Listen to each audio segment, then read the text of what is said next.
আমরা বাবা মার কর্তব্য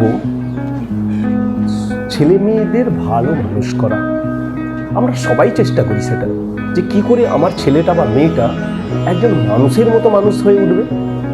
কিন্তু এটা ভাবার সাথে সাথে সেই কাজটা করি কি, যেমন তার যাতে পড়াশোনা ভালো হয় তার জন্য আমরা চেষ্টা করি একটা ভালো স্কুলে ভর্তি করানো, বা বাড়িতে ভালো করে গাইড করা, বা তাকে একটা টিউশন দেওয়া। এগুলো সবই আমরা করে থাকি।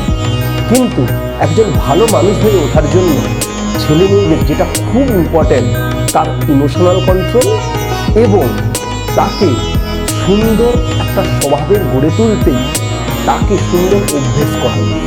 তো সেই সুন্দর অভ্যেসটার জন্য আমি কি করি, একটা বাচ্চা কিন্তু সকাল থেকে উঠে রাত্রে ঘুমোতে যাওয়া পর্যন্ত বাবা মা কি করে এটা দেখে। সুতরাং আজ থেকেই হেলথি হ্যাবিট শুরু করুন। সকালে উঠে ওয়াশরুমে যান, ফিরে এসে বাড়িতে সকলে মিলে যোগাভ্যাস করুন। যোগ অভ্যাস দারুণ এক অভ্যাস, যা আপনার স্ট্রেস লেভেলকে যেমন কমাবে, সংসারে শান্তি বজায় রাখবে। আর ওই ছোট্ট ছেলে মেয়েটা যে ছোট্ট থেকে দেখে আপনাকে দেখে বড় হচ্ছে, সেও কিন্তু একটা দারুণ হ্যাবিটের মধ্যে চলে আসবে। সুতরাং আপনারও শরীর মন ভালো থাকলো, তার সাথে সাথে আপনি একটা হেলথি লাইফ দিলেন আপনার নেক্সট জেনারেশনকে।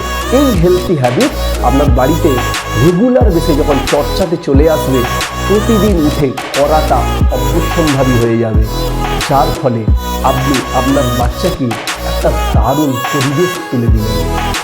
এটা আজই শুরু করুন। ধন্যবাদ।